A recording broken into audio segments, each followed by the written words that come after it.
How's it going, guys? Welcome back to Unknown Capital. Today we have a different video. Today we're doing a UFC mukbang. Essentially what mukbang is, where people eat food and talk about life. But today we're doing a UFC one. And we got here by the UFC connoisseur, JEESHAN. Hey, yo, UFC connoisseur is a bit too much. Hey, I'm trying to be. I'd rather watch you than Dan Hardy. That says a lot. No! He's lying. He doesn't like my videos, prick. I do, bro. I always watch your videos. I watch everyone who does YouTube in a group, all the videos. Oh, man. But today we're going to have some Chinese food. So we've got some spring rolls, some dumplings. I've got some vegetarian noodles because the vegan life out here. And he's got some chicken noodles. Because I love that meat, man. You have to love that meat. I don't know what he's doing over there. You're being your meat in your free time, innit? Alright, let's go, man. Okay, but let's get into the video, guys. So guys, I got some questions on my phone. Let's start with the first question. So JEESHAN, what do you think of UFC 266? UFC 266 was a banger. You know, we saw Nick Diaz coming back with a flying wheelhouse kick, wherever that kick was. He just came out and he just jumped into Robbie Lawler.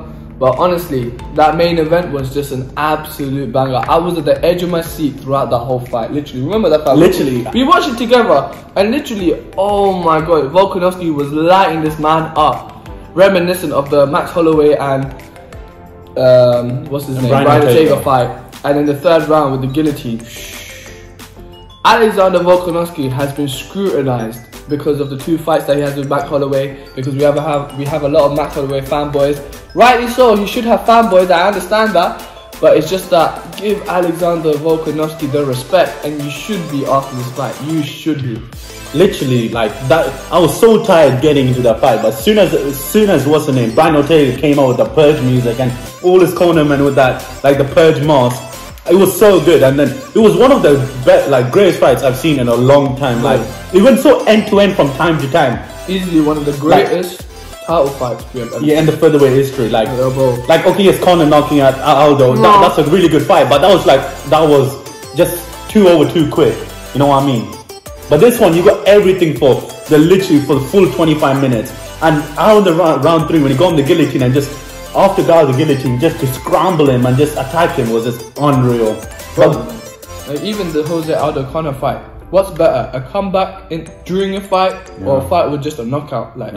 The comeback for sure, because it plays with your emotions, a roller coaster. Literally, was a roller coaster of emotions, like how Deontay Wilder and Tyson Fury was this weekend. Yeah. Absolute roller coaster. But I have to be biased to UFC and MMA. I think the Volkanovski fight was a lot better than Conor. Oh, fair enough. I have to be biased. I'm sorry. I'm not trying to spark a fight here. But yeah. Don't worry, all the boxing fans are going to come with the 1-2 in your face. No leg kicks allowed. But what do you think is next for Alexander Volkanovski? Who can actually beat him?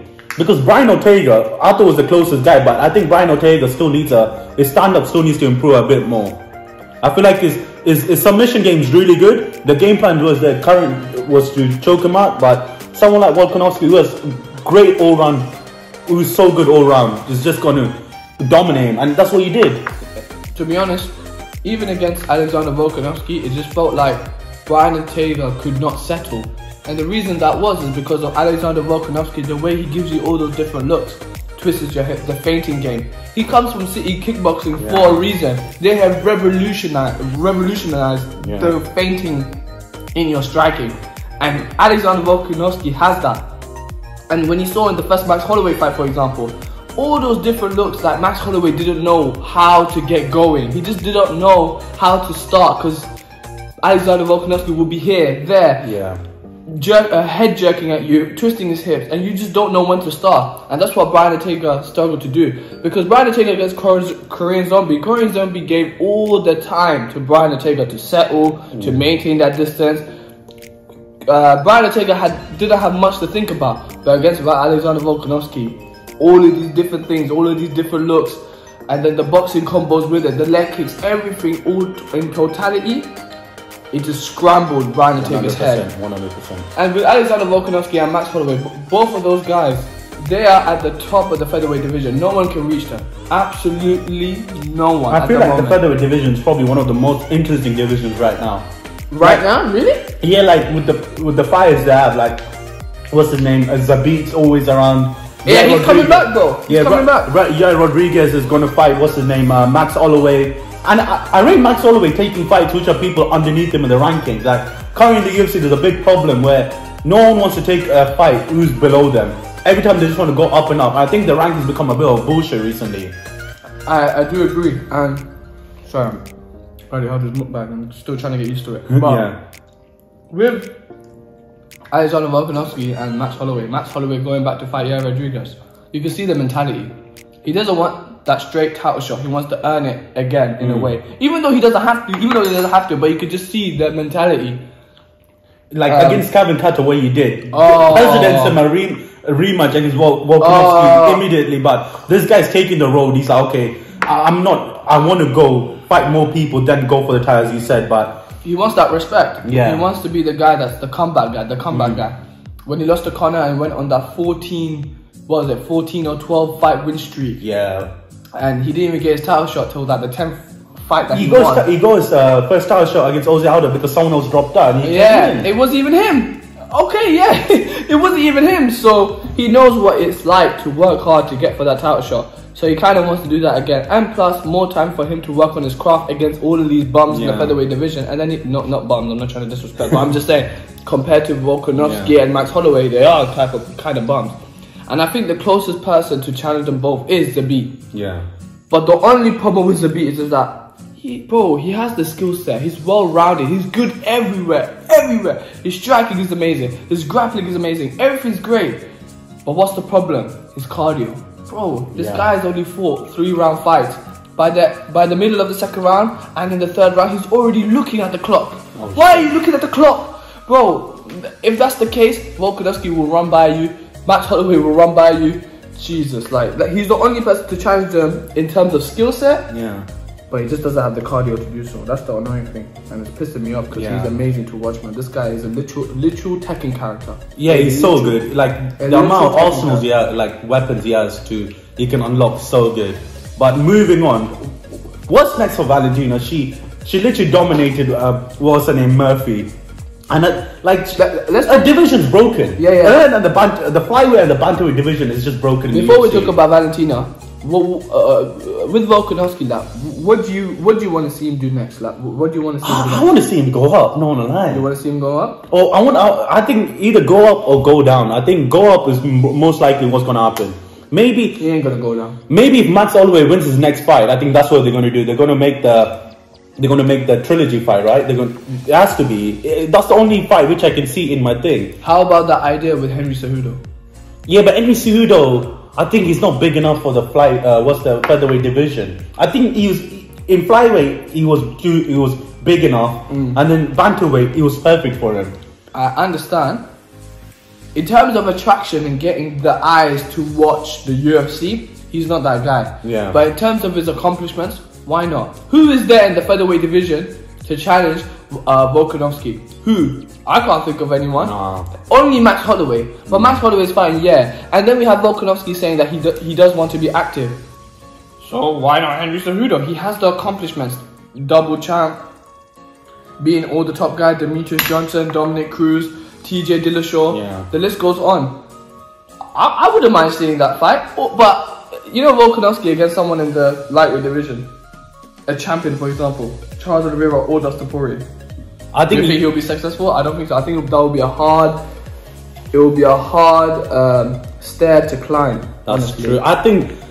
Just imagine it: Dustin Poirier versus Volkanovski, and look at them both. It just doesn't sound right. Yeah, it doesn't. It doesn't. Do you know what I mean? I think he's better off going down than up, but I think him going to the bantamweight division is just not possible. He's too big. It's too much for him. Yeah, it's too much. Yeah, like he's shredded at 145. That's a perfect weight for him. I think him going down even more is just going to be so bad for him. Figueiredo struggled against Moreno in the second fight to weight cut. I think that had a big problem for him, and I think he takes your toes off. I would say I can't see anything else except stay in this featherweight division and try to make sure that you go down as one of the greatest featherweight fighters, like Ozzy Aldo did, how Max Holloway did. Yeah, then he will have to wait. Make a legacy. Yeah, then he will have to wait. Yeah, he just has to wait. He just has to wait, but I wouldn't mind seeing him fight Henry Cejudo. And I know that Dana White is saying he doesn't want that. He thinks that that's unfair to the people that are title contenders in the featherweight division. But honestly, none of them can challenge him.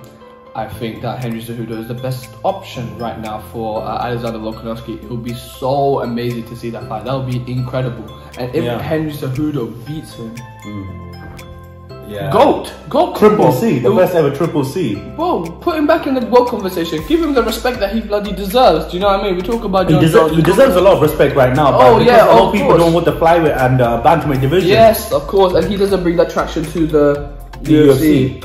But I liked him towards the end of his career. All the cringe shit which he did, the triple cringe, innit? But you know what? I would love to see that fight. Maybe do Cejudo versus Volkanovski, but Cejudo ain't gonna come for anything less than $1 million. You know what they mean, coming with less than $1 million. And Dana doesn't like when people retire and they try to come back and stuff like that. And he doesn't like giving money out to people. Dana's the last person who wants to give any money. Nah, but you have to look at it from Dana's perspective, because you know how like they say that boxing pays a lot more to their fighters. I get that. But boxing has a lot more promotions and stuff like that. UFC is literally one whole enterprise, is one whole business. How many events and how many weekends do they show their fights? You know, it's not just UFC 205 or UFC 255. It's not just that. The amount of UFC fight nights that happen the next weekend and the weekend after. The amount of people that are fighting.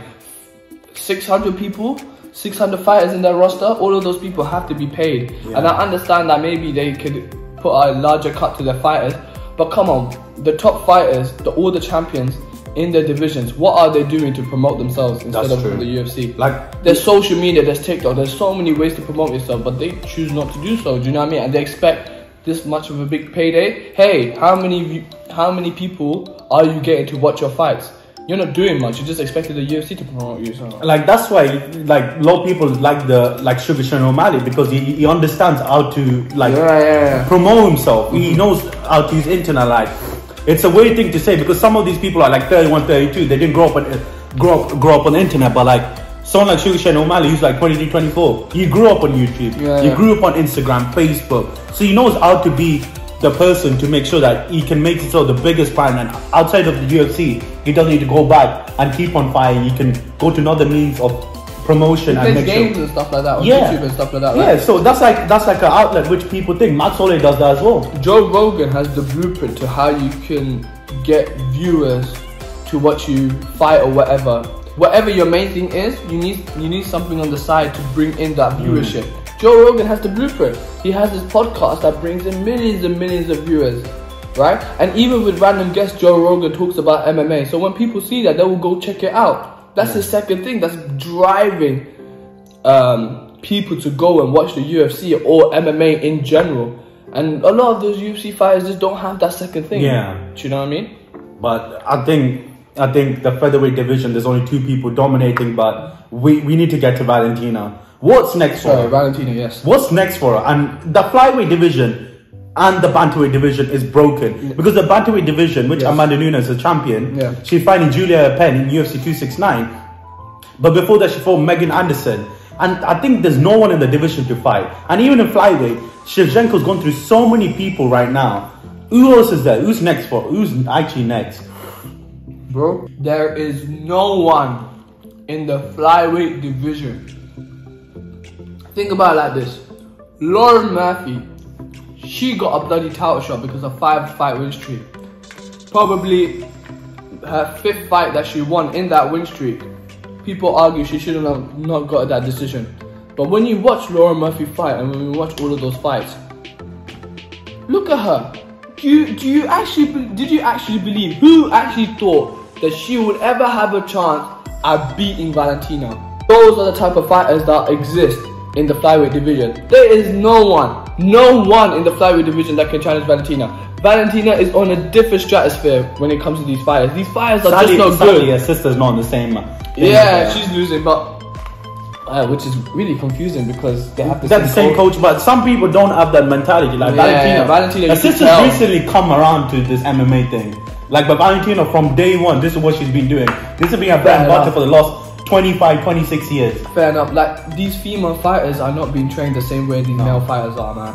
For these female fighters, there are some really good ones, but in that flyweight division, there's absolutely no one. In the strawweight division, there's a number of fighters that are really, really good in that strawweight division. In the flyweight, no one. The only next step for Valentina is to either retire, right? Either retire or fight Amanda Nunes. That's it. I think if Amanda Nunes beats Julia Penn, which is I think is a certainty, which is going to happen. Right. I could be wrong, but she's so dominant. I think she's going to overcome her. And this is the next fight they need to make. Okay, the first two fights were the first one Amanda Nunes won, and the second fight it's a very cloudy thing in the air. Some people say Valentina won, some people say Amanda Nunes won, but it's what it is. And I think Valentina's improved significantly since that UFC was it 215 or 217? 217. Yeah, 217. Yeah, UFC 217. She's significantly improved. I think, and it'll be a closer fight than what most people think. I think the second fight Valentina won. But I think Valentina needs to make sure that she pushes for the fight a bit more. When I saw Ariel Wani interview, he tried to kind of go to her, be like, oh, do you want Amanda Nunes next? She's like, no, I don't, like in a what's the name, world countries from, in that accent, she's like, I don't mind who the UFC gives me, the Campbell guy. But if I was her, you know you're for a long time. Like the fighting games is a very tough game. Imagine one injury, your name's forgotten. Yeah. So I'm trying to get the biggest payday fight against Amanda Nunes as I can, as quick as possible. With Amanda Nunes, I think a lot of people probably won't agree, but I think Valentina did win that second fight. The fight was boring, but no one can dispute me on this. Valentina won the second, third, and fourth round of the fight. That's 3-2. And also, even though the fight was boring, every exchange that Valentina had with Amanda Nunes, Valentina won most of those exchanges. If you watch that fight back, and there wasn't many exchanges to judge. Valentina did win that second fight. If the third fight was to happen, Valentina all the way. Valentina all the way. Valentina has improved so much. I'm not saying Amanda Nunes hasn't. She has too, but Valentina, I don't know. There's something about her. I just want her to win. I just want her to be regarded as the GOAT of women's MMA. Yeah. Bro, 100%. Bro, ever since she beat the shit out of Lauren Murphy. Bro, have you seen the stats against Lauren Murphy? Who the hell thought Lauren Murphy was going to win? The stats, bro, she only landed 11 significant strikes. That minus 1,000 in favor, which is you're basically losing. Yeah, bro, and even in the fight, complete, utter dominance. Complete, utter dominance. Bro, Lauren Murphy only landed 11 significant strikes. Well, over 4 rounds. Over fucking 4 rounds. This is Yoel Romero all over again. Yoel Romero all over again. 11 significant strikes in 4 rounds. She had nothing for Valentina. And when Valentina ended it, bro, he saw me. I was like, hey, Amanda, where you at, Amanda? You might have to become a promoter. Bro, I'm her manager. Amanda, where you at? Where you at? I'm coming for you. I want that GOAT title, bro. Oh, Valentina, please. Yo, that's the only challenge. Yeah, same. No one in the flyweight division is a challenge. Amanda Nunes is the only challenge for Valentina right now. And that's about it. Yeah, I don't know anything else to say about Valentina. Like, Amanda's the only thing. That's the only thing. Yeah, there's no one else in the flyweight division which I can think right now is going to be on her. But the person who beat, what's her name, her sister, she's 10-0, which is not bad. But I think she needs a couple more fights against ranked opponents. What's her name? Rosie? No, Seal, yeah, something like that. Starts with a C. Yeah. You know what's funny? She lost to Lauren Murphy. No, she's 10-0. No. The one who beat Valentina's sister. Valentina's sister? Yeah, she's 10-0. Maybe I'm thinking of so she has squashed one and she has good jiu-jitsu, but I don't think so. She needs a couple more fights. It's not enough. It's not enough. Bro, you know what's funny? Yeah, Jessica and George were saying my jiu-jitsu is better and this and that, bro. Then you have Valentina ragdolling her on the floor. Valentina, just get a crucifix through and just elbowing her relentlessly. Valentina, yeah, this is what she does. Let me tell you what she does. She wants to hear what you say in your interviews. Say what you think is better than Valentina. For example, she'll be listening to Jessica Andrade. I'm gonna say this again. Jessica Andrade was saying jiu-jitsu is better, I get that. But Valentina was actually listening and then it's like, okay, so you think your jiu-jitsu is better? Let's test that. Yeah. Let's test that. Fuck effort, let's test that. And then she goes and just ragdolls her for like 2 rounds. And then finishes it off, man. But Valentina, Amanda Nunes next fight, but that's the only next. Ooh, let's move on to UFC 267. So let's start the main event. Or do you want to start from the main card and then go up to the main event? What do you want to do? Dan Hooker, it's not microchip. Yeah, okay. Let's start with Hamza versus Lee. I forgot his name. Just Lee. Let's just go with Lee. Lee Chen. Lee Chen. Yeah. I think with Hamza Chimaev, yeah, I think UFC are trying to get the next Muslim superstar. That's what they just keep on promoting him really quickly to the top. Imagine any other fighters, yeah. In the last year, he had 2 fights in the UFC. Okay, yes, there were 2 great knockouts. Right. But would you get Leon Edwards straight away? That's a disrespect to Leon Edwards. For sure. This guy was on a 10-fight win streak. They were still disrespecting him. Yeah, and all the promotion which I saw, they were pushing for Amzad to win. But I just think with Amzad, he needs to take his time and go to the top of the UFC. I understand the UFC want to put him to the top, but what happened to all these other fighters who are only getting paid, what, 10,000 to fight and then 10,000 to win?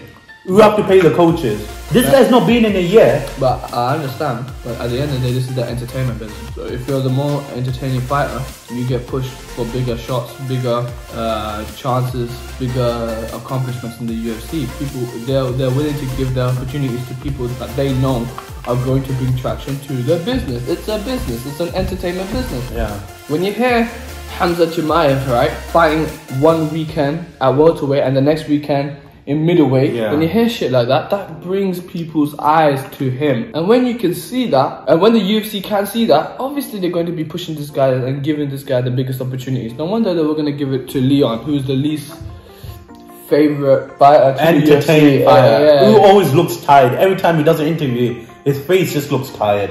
And his Birmingham accent doesn't really help him. It doesn't help. It's not, you know, accents like the Irish accent, the Paddy Pimpler, the Scouser accent. The Scouser accent, Darren Till, you know, when they talk with that ferociousness, it sounds entertaining, it sounds very enticing, but when you have a Birmingham accent that is so monotone like and tedious like Leon Edwards, who wants to listen to that guy? But I think Amzat would win that fight. I think. And then they have the nerve to say that I'm not getting paid enough when you know you're promoting yourself. What the what? This is what Paulo Costa did, remember that? He's the worst, I hate so much. But like this guy's on millions of dollars. Okay, yes, he fought for the title once. What did he do? He literally showboated more and he drank more wine the night before. And he was still hungover, you dumbo. He's fighting a African. He's fighting, what's the name? Marvin Torres. Just take him down and just dominate him. He won't. Not in the earlier round. But Paulo Costa is actually an intelligent fighter. Bro, he is, but all of his wins in the UFC except for your remember have been TKO. Remember that. The way he puts that pressure and everything, but he just doesn't have the cardio like Marvin Torres has. Marvin Torres has Marvin Torres at multiple occasions has fought 5-round fights. Yeah, his fight against Janky Manson was a very good fight. Very good fight. And Janky Manson's no bum either. Yeah, okay, he's not a big. The middleweight division doesn't have a lot of big names, but he's a very good fighter. Very good Swedish fighter. What do you think of Islam Makhachev versus Dan Hooker? Let's start with Dan Hooker first. What a man. What a fucking G. Literally, you know when he fought Michael Chandler? You know he was stuck in like he was stuck in what's the name? He was stuck in Abu Dhabi for like 3 months because he couldn't go back to New Zealand. Yeah, and now he's doing the same thing because after he fights, what's the name? Islam Makhachev, it's going to take him 4 months to get back to New Zealand. I feel bad for his wife. No, but his family, UFC are sending his family over. Oh yeah, I heard that in the area of Hawaii, right? Yeah, but Dan Hooker, what a man. I think he could give Islam Makhachev a lot of problems. He's a very tall man, can use the distance very well, uses leg kicks, and once again, he's training a C kickboxing gym. Which, so you know that these fighters are road trained. Okay, he might not be on the level of Israel Adesanya, Volkanovski, but you know he's going to be road drilled. They're going to have a really good game plan. And as you said before, Islam Makhachev is not a Khabib. He's been knocked out before, so you can get chin. It's not just about being knocked out. It's not just about that he's not Khabib. It's just that Khabib, the reason why he was so good is because he will take you down and keep you there and you can't get up. Islam Makhachev, he doesn't have that dominance like Khabib, but he will take you down. I've seen a lot of people, there's so many examples of where when Islam takes you down, they get up.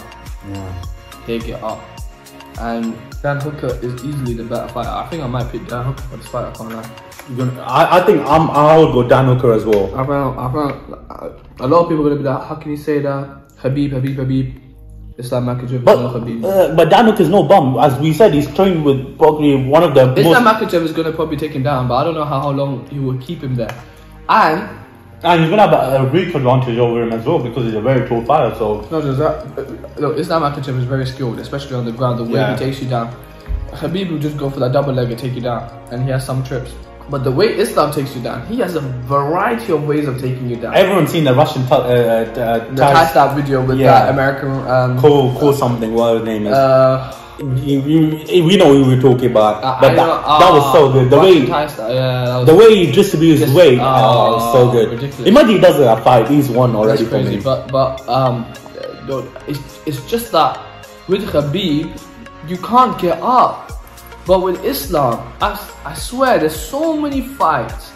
If you watch his fights, people get up. And can Dan Hooker get up? Most likely, yes. He's not as dominant as Khabib was. And on the feet, Islam Makhachev has not fought anyone that's good on the feet like Dan Hooker. Dan Hooker comes from City Kickboxing for a reason. I feel like with Khabib, he knew how to distribute his weight to make sure that they don't get up. He knew way to position his body at the right places. But I think Islam has not quite learned that. I think Islam's more flamboyant with his takedowns, as he said. So with Khabib did the most basic takedowns at the end of the day and make sure you never go up and make sure you got the submission. But with Islam, he's going to do the most flamboyant takedowns, and as you said, he ain't going to be there. So in that, it's going to be easy for Dan Hooker to get up and make sure that. And I think Dan Hooker's stand-up's way better than Islam's for sure. It has to be. Oh yeah. What the fuck? Yeah, of course. Yeah, but by the end of the day, you know that wrestling is the one thing which overcomes every other specialist, unless even if it's jiu-jitsu. Really? Yeah, like sambo wrestling. Oh right, okay. Sambo wrestling is overcoming any other. Dan Hooker is basically kickboxing. No, because it has judo involved. That's why. Yeah. Because you have that variety of ways of taking the person down. The hip toss. I love a nice hip toss, and just all the different ways of taking your opponent down. Sambo has that, like judo. So. But what do you feel about Peter Yan versus Corey Sandhagen? Peter Yan. No, but yeah, I know Peter Yan's gonna Corey win. is amazing, bro. Corey is amazing, but Peter Yan is just versatile, man. He has so many ways. He basically won that fight against Aljo. Oh yeah. But Aljo came with the best Oscar Oscar award acting I've seen. And this guy went and got a neck surgery in the middle of a rematch. So clearly, his neck is having problems. So yes, even though his neck's having problems, he needs to deal with it. What you want him to wait? No, but someone like Michael Bisping, even though he had the eye problem, he fought a couple of times. And neck is different. Yeah, with the eyes you can't see. He could still move his neck. Only he couldn't wrestle properly. But with Bisping, this guy couldn't see. He had a bulging disc in his neck. Yeah, but. And you're telling me you can fight with that? Literally, he could have done this next fight. I think they would have been cleared. His whole game is around wrestling. Oh, and yeah, but wrestling didn't really work against Peter Yan. No. But hear me out. And when you wrestle, or when you put your weight on your opponents, or when you're clinching with them, it's all head pressure on them. True. And that's your neck. F-off, he deserved that surgery. I understand it was an I understand it. People are taking the piss out of his Oscar performance and stuff like that. He's a good fighter though. But at the end of the day, that knee is an illegal knee at the end of the day. He went against the rules and kneed his head. That's a straight disqualification. And yeah, he's the champ. And then you feel like he's running away? He is not running away. Bro, his neck still has issues. He has injuries, and let him deal with his injuries. You don't understand the stake of these fighters. The number of injuries that they have. Yeah. I think it's a bit too much, But the only bad thing was that even with his neck issues and stuff like that, there were videos going around. I think one of his one of his training partners had a fight coming up in the UFC, and he was there helping him fight. So when and we've seen Aljo partying as well, videos of that. So people are questioning, if you're able to do that, how severe is your injury? Is your injury actually legitimate? But that's the only bad thing. That's what's putting a bad light on him. You can enjoy yourself at the end of the day. Don't matter. Okay, yes. Okay, you can't. No, but that's what's kind of putting him in a bad light. Do you know what I mean? Yeah, I get it. But that's why people are against it. But I think let him deal with his injury. If he's taking too long, then strip him of the title. But if he wanted to fight, but only the doctor couldn't clear him. Oh, okay. Yeah. What can you do? You can't do anything at the end of the day. And apparently you can't get through 2 rounds of sparring. And this is backed by Big John McCarthy, who's also had neck issues, and he felt like his cardio was just depleted. Yeah. Depleted. So you have one guy that's actually verifying it. He's not gonna lie for him, is he? So that's the case. So I think Aljo, if he's taking too long, strip him of the title. You strip him of the title if he's taking too long. If he does come back maybe 2022, then keep him with the title. And I think whoever is the interim champ, you go face him. But I think Peter Yan is. I think Peter Yan's too good, and I think he's the uncrowned king of that bantamweight division. I think no one's gonna come close to him actually beating him. And he was beating him. Yeah, Rob Font should have got that fight. Yeah, but I think they offered the fight to Rob Font, but I think Rob Font said he's not probably is not quick enough for Really? him to. That's what happened? Are you sure? Most likely. Did they offer the fight to Rockford? They probably would have. Come on, they would have gone through the pecking order. They wouldn't have done that. Well, so you're saying they would have offered it straight to Corey Sanders? I swear, as soon as Aljo dropped out, everybody was talking about Corey. Even the UFC were already hinting at Corey. Every media outlet had nothing saying about Rob Font, that maybe the fight will be offered to Rob Font. No media outlet, no big news station, nothing. No one was talking about Rob Font. They were all talking about that the UFC are looking to hit Corey.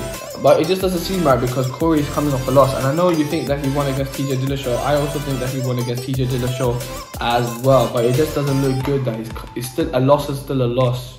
That's true at the end of the day, but... And now he's getting a chance at interim. If he's interim, that's a straight title shot. And he's fighting the biggest name, so yeah. But the main event, who do you think is going to win? We've got Glover Teixeira against Yan. Yan. I think Yan is going to be This is the first time Yan is not going to be an underdog, for sure. And if you watch that Israel Adesanya fight back, his game plan was right. He done so well. Even in the striking, he done so well. The commentators were so biased. They were like, oh, he's biting on the fakes, he's biting on the fakes. But Israel Adesanya, even though he's faking him and he was reacting to them, when Yan was reacting to them, Israel wasn't doing anything with the fakes. Like if you fake and they react, that when they're reacting, that's them freezing up. That's when you go in.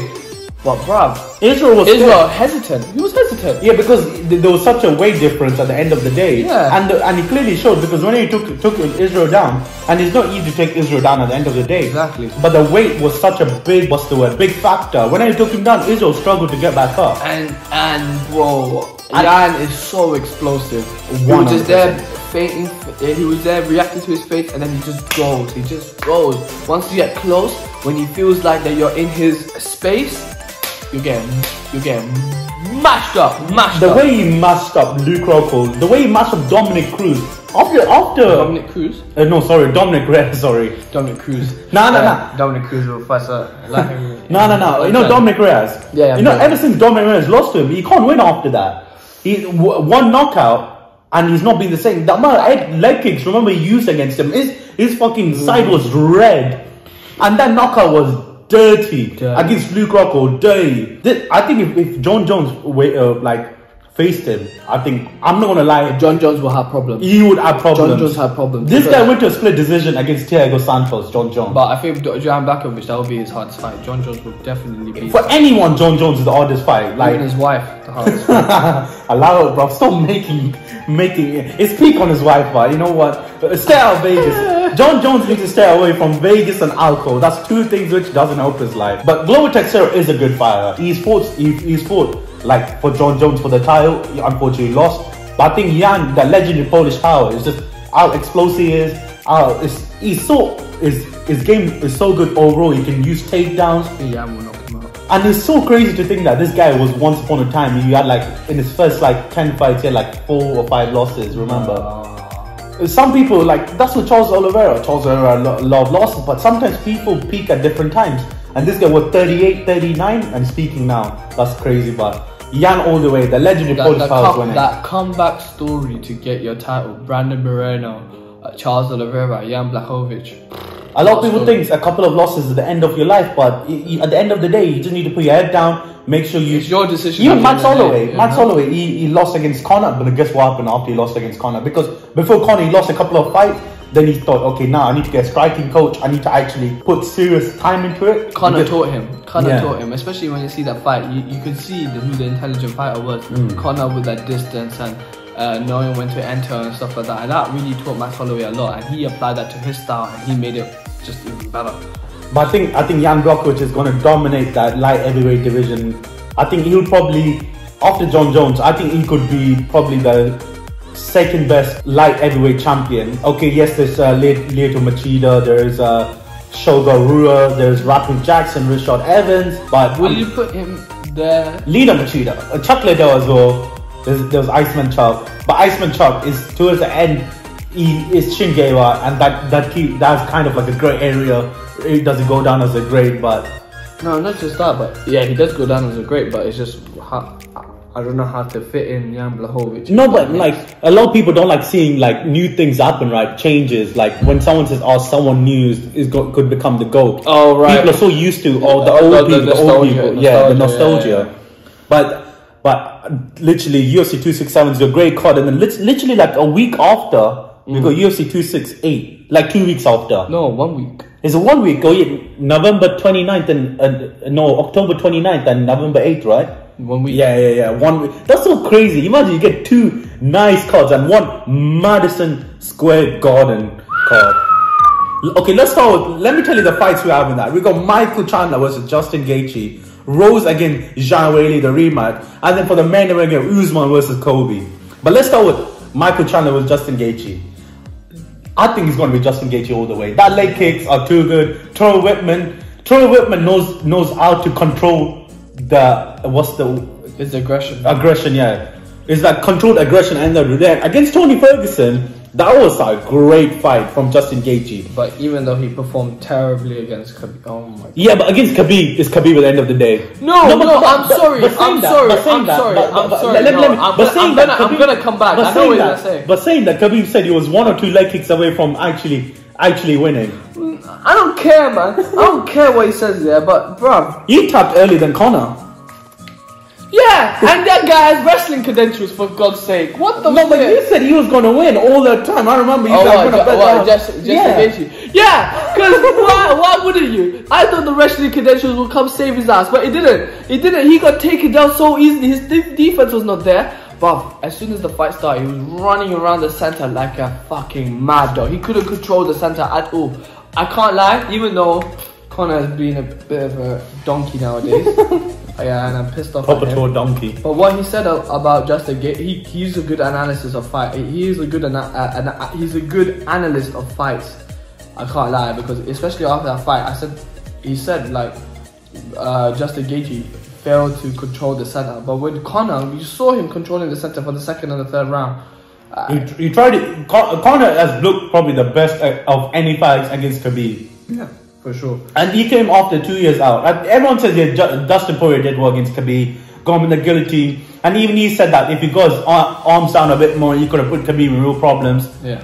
But at the end of the day, that didn't happen. But I would say Dustin looked as good as Conor did. Conor a little bit more, but Dustin was a close second to me, in my opinion. Right. And I think if Dustin trained a bit more for that fight, I think he could have really beat him. The Dustin right now, I think, will give a big... It will be difficult for Khabib. No. The reason why I say that, look, Dustin, yeah, I love him now. I love him now. I love this guy. This guy, bro, he's literally gone through murderer's row. How many wars has he been in? He nearly lost the Dan Hooker, but finds a way and destroys him. The number of wars. And Justin Gaethje, Eddie Alvarez, Eddie Alvarez twice. He is the toughest. He is the toughest in that lightweight division. Easily the toughest in that lightweight division. 100%. But the only reason why Khabib was able to beat him is because take him down, hold him there. That's it. That's the only. Like even Charles Oliveira, for example. I know they're fighting at UFC 269, and Charles Oliveira clearly has the better skill set than Dustin. But Dustin just has a dog mentality. And it's where in Charles Oliveira's skill set is so dominating that it will stop someone like Dustin. If you look at Khabib, we know that his wrestling is that dominant that it will stop everyone. Yeah. But with Charles Oliveira, even though his jiu-jitsu is amazing, he's a submission specialist. He's a submission specialist. I get that, but can he hold down Dustin like Khabib does? No. No chance. Like Khabib did, no. So you can have the best skill set or whatever, but if it's not as dominating like Khabib's grappling is, right? Then someone like Dustin, who doesn't have that great of a skill set, his boxing is really good, but if you look at it as a whole, it's not that great of a skill set compared to most guys. That toughness will just run through you like a train, and Dustin is just incredible. No, but. Okay, let's move on with Justin Gaethje, I was so disappointed with your freaking performance. You better show up. I feel like with Michael Chandler, he's been given such a boost. Okay, yes, he did really well in another division, another promotion. And when he dropped Charles Oliveira, that was crazy. But Charles Oliveira did what true champions do: came back, made sure. But with Michael Chandler, I just feel like he's given too much of a boost. In his second fight in the UFC, he's fighting for the title. Which, okay, yes, another promotion, the Bellator. Who else did he fight for? Bellator's only coming to my head. He fought for Bellator for quite a while, didn't he? Yeah. So in Bellator, yes, he was a champion. Okay, yes, he had credentials. That's where they gave him the boost. But I think Justin Gaethje is going to overcome it. I think those leg kicks are going to be crazy. And I think that now, and I think that he's learned a lot from the Khabib fight, how to control the center. Please just fucking control the center. But I think the only way Michael Chandler can win, in my opinion, is to use his elite wrestling. Oh yeah, take him down, bruv. Take him down and just do what Khabib did. But I don't think so. Justin Gaethje is so used to coming against American wrestlers. Yeah, oh yeah, he probably will use it. I think with Khabib, I don't want to count on his wrestling anymore. No. But he's used to American wrestlers. With Khabib, this guy was a Sambo Russian champion. Yeah, a Sambo is very different to wrestling. Whenever you see a Sambo go against a wrestler, like an NCAA wrestler, it's lights out for NCAA. But at the end of the day, I'm going with Justin Gaethje. Justin Gaethje all the way. I think it's going to be a KO in round 2. A KO? Yeah, like...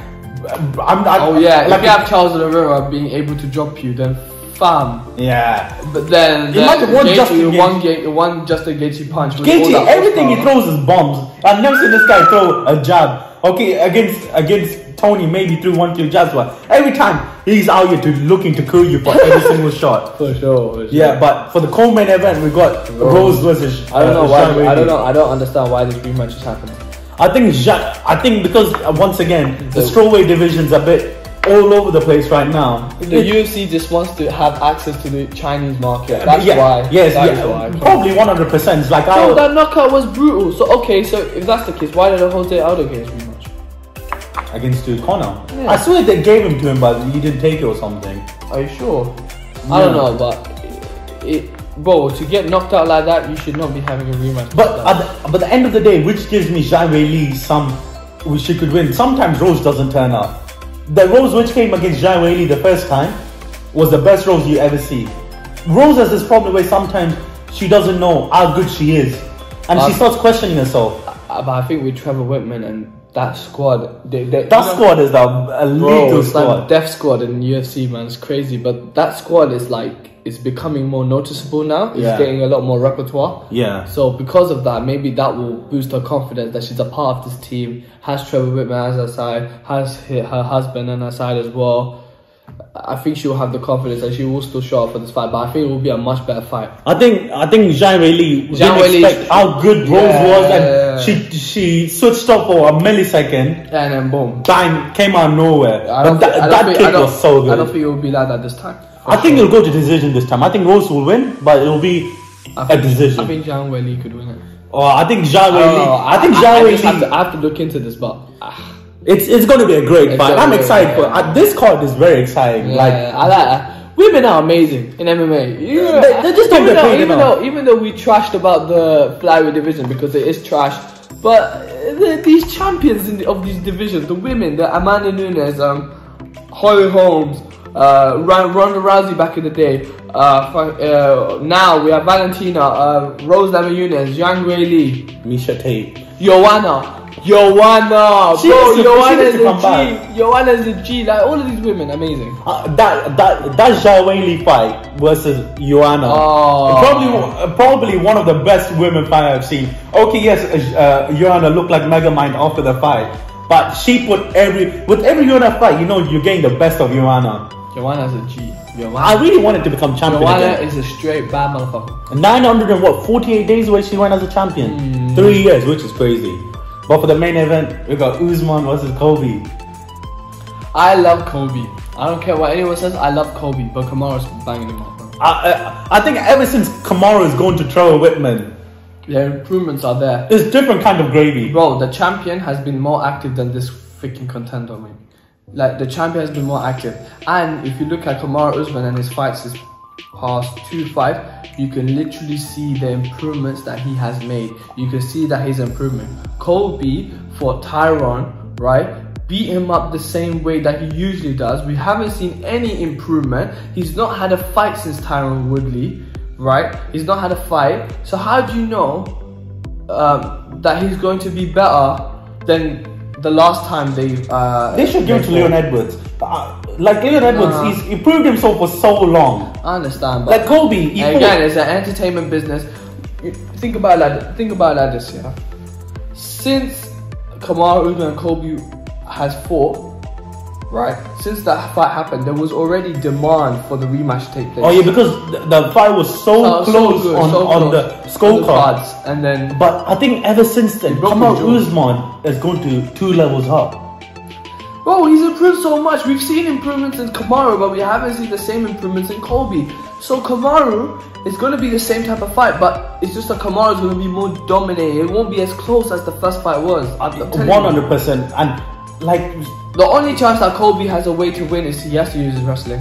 Yeah, but things defense is so good. Usman's defense. No, but he has to mix it up just to get him thinking. You know I think if I was Kobe, I have to throw as much volume as you can.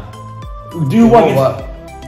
Yeah, that's true. It won't work. And he doesn't have crazy amounts of power. Kobe. It's just volume. He needs to mix his takedowns in. Try and gas out because when you can't gas out Usman. No. But when you mix in the wrestling, he does tend to get tired after he wrestles for a bit. I can't lie. If he's on the other end of the wrestling exchange, it could tire him out a little bit. So I think Kobe, the only chance is to mix in his wrestling. Just finally mix it, drive it, making him a little bit tired. Maybe he could have a chance. But honestly, that's all a maybe. That's all a 50-50. But honestly, if I was to bet my money, Kamaru all day. Usman is going to, if he beats Kobe, goes and beats Leon. After that, imagine Gilbert Burns comes back and smashes him. He's going to go down. I love Gilbert Burns. Huh? I love Gilbert Burns. He's actually so good. Against what he did against Wonderboy, it was really, the game plan was perfect, executed really perfectly. I'm so sad, but I really like him, not because of that fight, but just his mentality. Do you see he's going to step up and fight one of the guys from middleweight? Strickland. Yeah. He wants to. I don't think it's going to happen, but it's the fact that on his Twitter he's calling out everyone. He called out everyone. He really wants to get back and fight for the title. Yeah. He really does. I think you can see his intent. Like, it's crazy. I think he was so sad what happened against Usman when he got dropped by a jab and he didn't want to go out that way. He knew that he had more in him. He knew that he could actually give Usman, but at the end of the day, when you fight for a championship, as people say, your game plan goes out the window when you get punched in the face. And I think that's what happened to him. But Usman's too good. As the best ever since he went to Trevor Whitman gym. We did to Masvidal. No one's knocked out Masvidal in a long time. And we have a wrestler knocking him out now. Yeah, that's crazy. And I knew Usman had power, but he never used it. Because he didn't know how to strike. Yeah, but for so long, I think he could become better than Khabib if he keeps on going. Oh yeah. Like the amount of the people he's taking down. Like Khabib, yes, he went Conor, Dustin, Gaethje. Okay, yeah, that's really good. But after that, he gave up a bit early. You know, Khabib moved up. Kamaru would kill him. Kamaru has this mutual respect for him. Yeah, that's why he ain't gonna do anything. I think if Kamaru went up and fought Israel, it would give him problems. But I understand Israel's amazing striking, he'd probably keep him outside, but nah, man. No. Because Kamaru Usman's so lean for welterweight. Imagine he goes up, that power, the wrestling, the clinching, and taking that. He will give problems to Israel. The only reason... Why did they have mutual respect, man? Forget Africa, just fight. Yeah, okay, I understand you want to keep two girls in Okay, I understand you want representatives of Africa, but who wants to be the king of Africa? Yeah. Ooh, who wants to be the king of Africa? Bro! Israel can be the prince, you can be the king. Yeah, who's going to be the king? You all can be princes, but someone has to be on top. Literally. I think if Israel ever loses, I think Usman's going straight up. He has to. Well... Usman, think about yourself, man. Think about greatness. I understand you want to carry your country forward. You, Israel and Ghana all want to be representatives of Africa, and I get that. But F it, man. Bro, you could give Israel a big amount of problems. Bro, end his life. Take it, bro, backstab them. Just Israel's been knocked out before. You become a king, make it fun, man. Do you what Yan did to Israel? You do the same thing. Yeah, exactly, bro. Yan didn't care. Yan just absolutely demolished Israel. Backstab him and take the throne. Just do it, bro. It's a takeover. It's a coup. It's a coup happening in the middleweight. Right now, Kamaru Usman is the best in the world. 100. He's pound for pound number one. Number one, baby. Number one. For sure. But we got some other UK fighters fighting. We got Leon Edwards was Masvidal. Finally! Finally, oh my god. You know, in that welterweight division, look, listen, yeah, I'm not saying Kamaru is a boring fighter. He's not a boring fighter. He's actually quite fun to watch. I understand when he was clinching for too long, that was quite boring, but when he wrestles and now that he's striking now, it's actually really interesting to watch. But he's on another stratosphere when it comes to that welterweight division. But they're interesting fights. They all circle round Jorge Masvidal. Literally, you know why Leon took that fight? Because he saw an end. Normally you would have seen 6 figures, now he sees 7 figures. Huh? Like 6 figures against Nate Diaz, now against Masvidal, he's getting 7 figures. Oh my god. The only reason I think he went for the fight so much, because Masvidal is a payday. Street Judas is a payday for everyone in the welterweight division. And in that promo video, you will see that 2-piece and soda that happened in London for sure. Bro, literally, there's bad blood between these two people. All I want to see in the welterweight division, I've been saying this for so long, is either Jorge or Leon, or Jorge and Colby. Jorge and Colby makes the most sense. They used to be teammates. Best friends. Now Colby is chilling with a baby mama or something. Yes, baby mama. Yeah, baby mama and shit. Oh my god, bro. That's what makes the welterweight division interesting. And finally, one of the fights I think is the most exciting. I swear down, the bad blood is there. That card's going to be really good because December 11th we got Charles Oliveira, Dustin The press conferences are, and this is great for Leon. This is fucking great for Leon, for God's sake. Finally gets paid. Finally, not just about finally getting paid, he finally gets some traction, finally gets some noticeability, for God's sake. I understand that you wanted to wait for your title shot, but you're not Colby. He was saying he wants to wait for his title shot, and people were defending him, saying that yeah, Colby did it too. But Colby is different. Colby and Kamaru have already fought before. That fight has already happened. There's already demand for the rematch to happen, and that's why the rematch is happening. That's why he was able to wait against Tyron Woodley. But with Leon Edwards, he can't wait like that, because the 100%. UFC don't give a crap about him like that, because he's not entertaining at all. 100. So for Leon to take this fight, this is perfect, because Leon against Nate Diaz, we all said that Nate Diaz is the perfect fight for him to get that noticeability, get that traction. But even though he dominated like 24 minutes of the fight, that 1 minute, 24. It was the worst minute. Bro, 24 minutes and 30 seconds. In that 30 seconds, that 1-2 from Nate Diaz that wobbles Leon. And this guy doing the stanky leg. Fucking doing the stanky leg. Bro, everything that Leon Edwards was worked for, not worked for, but like what he wanted to attain after that fight, that noticeability, that traction, all went out the window after that punch. Literally, that one punch went from Leon is doing so well to oh my god, what Nate Diaz, what a fucking fire. That pushed Nate Diaz to another level. People love Nate Diaz, and now no one still gives a shit about Leon Edwards. But now this is the second chance. It's a second chance to get that money, noticeability, and more people pushing you for that title shot. I think if he goes out there, drops Masvidal, or even TKOs him, you have to knock him out. I'm sorry, Leon. I understand you'll probably dominate him for 3 rounds, but I'm sorry, you have to knock him out if you want that. Knock him out or tap him out. Try one of those. One of those. If you have to finish him, you have to. If it goes another decision, he's going to go even further back. You have to finish him. Because Gilbert Burns probably get another rematch before Leon Edwards does. But I actually had a thought. Who do you think's the GOAT? Khabib or John Jones? Don't take anything outside of the ring. Khabib's not the GOAT. Yeah, I know that as well. But everyone puts Khabib as the GOAT because he has a 0 next to him. It's a lot of casuals.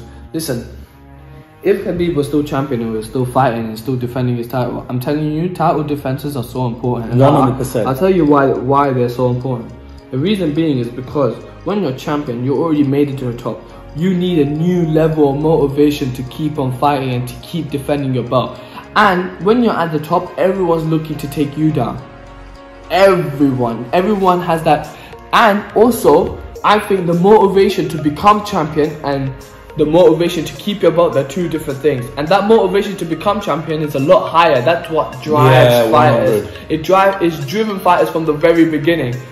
So when you're coming up against those type of people with that type of motivation, it's a lot harder to keep your belt, for sure. But the thing is, Khabib only fought good competition towards the end of his career. And even then, he retired way too early. Well, that's what I'm saying. He only fought towards the end of his career. But if you look at John Jones, if you look at GSP, if you look at Anderson Silva with the title defenses, it's like they had a whole nother career of just beating top level fighters. Yeah, like with John Jones. Okay, you want to get Shogun Rua at the age of 23. After that, he went against Rampage Jackson, Lito Machida. Who else did he go against? Gustafsson twice, Danny Cormier twice. Bro, literally, that in my head already says the GOAT. Khabib, let me tell you something, Khabib. I know he was dominant, and he probably could have been even more dominant even after him retiring. He could have dominated even many other fighters as well. Don't get me wrong, he probably could have done it, I can't lie, but he hasn't. We can't just assume. But if you look at other fighters like GSP, John Jones, Anderson Silva, Jose Aldo, for example, all of these fighters, as we've seen them as champion, go in there and defend their belt. They literally had another career of just beating fighters. It's like they've had two careers. One career of just getting the belt and another just defending their title. And I think that's a lot more worthwhile than what Khabib did. And don't get me wrong, 29-0 is impressive. Not a lot of people in MMA have that Yeah, 100. It's not like boxing. Not a lot of people in MMA have that like Khabib does. And I know Khabib hasn't lost many. He only lost that one round in his whole career, and I totally get that.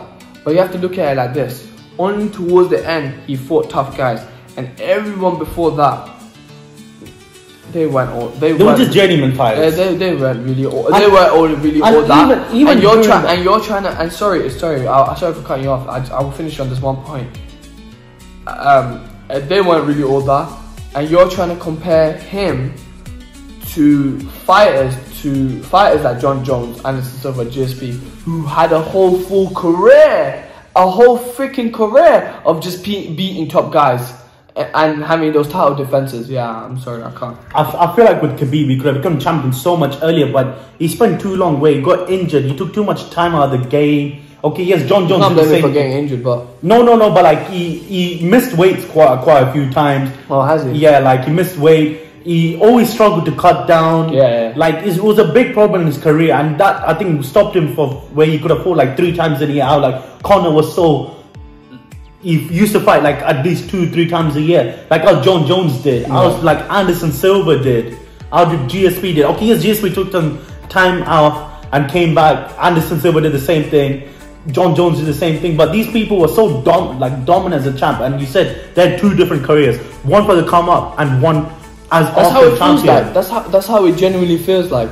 Another separate career of just them defending their title. And if you're trying to say that Habib's career can come into comparison with that, no, man. Nah, 100%. I'm sorry. Look, I know Khabib was really dominant. He was, but if he just didn't retire and he kept on having title defenses, if he created that separate career of just him defending his title against top level guys, cool, fine. He can be regarded as the GOAT. He'll probably be like 35-0, and definitely will be the GOAT, but. Right, yeah, you retired too early. Literally, five more title defenses. In my mind, he would have been GOAT, but way too early. But UFC keep on putting. And GSP, I'm sorry, just to go back. Yeah. GSP came back after 4 years and fought Michael Bisping and won a middleweight title. That story as well. Nah, man, too many special things. John Jones, for example, bro, all he's ever fought was the youngest ever champion ever. 23 years old to go beat Shogun Raw. Yeah. And he came out with a flying knee. And then he goes defends his title against top guys. Bloody hell. Rampage Jackson. Fucking Lyoto Machida. Danny Cormier twice. Danny Cormier. Yo, Danny Cormier is such a good champion, but what John Jones made of him in the both fights, okay, in the second fight. Bro, Danny Cormier was a double champ. And he ain't holding the belt simultaneously. And John Jones made him look like nothing. Yeah, literally, 100%. Sorry. But this year, the UFC are putting some absolute great cards on. They're always putting great cards on. I don't understand how UFC is not bigger than boxing, man. The only reason why boxing is bigger than... because you get these one-off fights against Tyson Fury or Deontay. It's not just that. It's just that it's only because boxing has been around for way longer. And... back in like the 1960s, they had people like Muhammad Ali, then to take over like Mike Tyson. and they weren't just they weren't just famous. They were like super. Obviously, we know this. Everyone knows Muhammad Ali. Even if you haven't watched his fight ever, everyone just knows him. The same with Mike Tyson. Even if you've never watched his fight, people just know him. That's a different level of fame. People don't even watch basketball, yeah, but they still know who Michael Jordan is. That's the type of fame that these people have, and that's why boxing is just a lot more popular, because it's been a lot. It's been around a lot more. It's been around a lot longer, and the UFC hasn't, and they've only created one big superstar, which was Conor, and that was it. What do you expect? It's only been but I start thinking in the next 20-30 years, boxing is just becoming more of a business. It's basic business now with so much promotions, so many people. Like you don't get the best fights. There's so many fucking titles. There's a WBC, WBO, IBF for one division. There's like 4 different champions. I think the best of the best with the UFC, or even with not the MMA promotions. You know that there's one champion, for sure, and there's one person dominating. There's never going to be anyone else in the top. Okay, this might be interim, but the interim's fine, showing the champion, and that's gone again. But that's why the UFC is so good. But even Bellator, Michael won Page against Douglas Lima, a great fight. Michael won Page, excellent fight. Bellator deserves all the credit. So does One. One's doing a lot in Asia. And I just think MMA is become such a... Now the reason why a lot of people don't like MMA is because of the blood and like stuff like that. Yeah, but it's a lot more gory. Yeah, but why do people watch boxing? Because they want to see one motherfucking knock. Why do you think Deontay Wilder is so fucking famous? It's like boxing is like the right level of violence that you should watch. You know what I'm saying? In MMA, no one wants to see someone taken down. They don't want to see someone being abused on the ground. Yeah, the last thing you want to see is a KO. That's why Deontay Wilder is so fucking famous. That's the thing. A lot of people don't find grappling as interesting either. You know what I'm saying? Grappling is really interesting. If you really look into it, it's like a what's the word? It's like a chess game. Yeah, I know, but we are not everyone. That is true. We're just UFC. We're just MMA. I just love it. I will pick MMA every day over boxing. Like at the end of the day, I would love to see. You know how Usyk dominated Joshua. In my head, that was a great fight. That was a great technical fight. Yeah, technical, but no one wants to watch that. At the end of the day, no one gives a shit about that. Yeah, no one gives a shit about that. I think that fight was entertaining. It's just that people were just upset because it's Joshua. And Joshua's just given a different kind, because he looks good, that he deserves everything in life. Because he has a body of Adonis that everyone thinks, oh, he's the best. But at the end of the day, Tyson Fury right now, bro. My TikTok feed has been like just Tyson Fury quotes. Yeah, this is like, if I can do it, anyone can do it. Mental health, and it's just like, and no, don't get me wrong, he's pushing, he's really pushing some positivity around the world, don't get me wrong, and I get it, people need to hear what he has to say, but yeah, it's just like, there's no but in this, it's just that he's just been blowing up now, especially after this third fight, I can't lie. Arguably one of the greatest heavyweight things. I think he could become the greatest opponent. But what's some fights you want to see? This is the last thing before we'll go off. What's some fights you want to see? Just okay. What, potential or that's already happening? No. Leave all the ones that are already happening. Potential ones which you want to see. Like matchups in my head. Yeah, matchups in your head which you think, oh yo, this can be good. Valentina Amanda. Yeah, that's third fight trilogy. Jorge and Colby. Yeah. I'm just saying fights that I just want to see. Even though logically some of the fights could not happen, but these are just fights I want. It's definitely Jorge and Colby. Volkanovski, Henry Cejudo. Yeah, that would be a good one. Or even him against Max Holloway, which will happen definitely. To be honest, I would like to see Conor McGregor and Nate Diaz 3. I can't lie. I want to see Stipe and Ngannou again. I don't know why. Okay, yes. Ngannou and Jones. Oh yeah. Ngannou and Jones. I would love to see that. Yeah, but Jones has cases before you can actually get to this case of the UFC. But I don't know. Did you see his coach banned him from the gym? Yeah. And I think perfect. That's 100%. And I think now he's gone way too long without no consequences. Yeah. He needs to serve some jail time. This guy needs to understand. No, it's true. I agree. Just the way he said that. Sorry. When you go cool with weed, yeah, okay, it's weed at the end of the day. I'll lay you off. But you know when he ran into the pregnant lady and he dipped out of the car. Remember that? Yeah, I remember. That one, I don't know how the UFC got him out of that. This one, he deserves at least. He needs to know his actions for his, know the consequences for his actions. Because he's gone too long without this. Bro. This guy is being given, he's a key cheat code. Been given one of the leanest bodies in the world. That's why he can be so dominant and be the lightweight division. So talented, and he goes away and throws it out the window. Fucking hell, man. John Jones, literally, if you don't have anything of like these problems, amazing. He's amazing right now, but it's what it is at the end of the day. Every time I talk about John Jones, it's just a sad thing to talk about, because you know the endless potential he has. Yeah, and it's just all thrown out the fucking window. But do you have anything else to say? No, really, man. I think we covered everything. I think we covered every UFC thing. It's going to be great. All the live streams, which I can wait for. The live streams are going to be sick. Hey, if you see this house, suburban house, mate. In bro, stop exposing my house, bro. I'm going to get robbed out here. No. Bad man live where I know where I live now.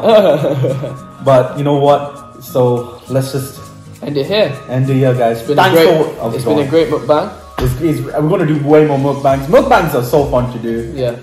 But guys, please subscribe to Roundhouse Row. And this guy makes endless videos. He made one about Zabit, made about Valentina, made about what's the name, Volkanovski, made about Brian. All the fights, all the predictions. Literally all the fights. He goes into great depth. He goes into what they do well, what can. I try to. Literally uses martial art mind so great. That's why sometimes I watch his video before doing all these videos. Like, it's no joke, guys. I'm telling you, subscribe to him, follow his TikTok, JEESHAN 10, right? JEESHAN 10. His YouTube channel, he makes YouTube shorts. Go to YouTube shorts. He's just a guy. But I appreciate please, guys, like, subscribe, comment, subscribe to his channel, and I'll see you later. Peace.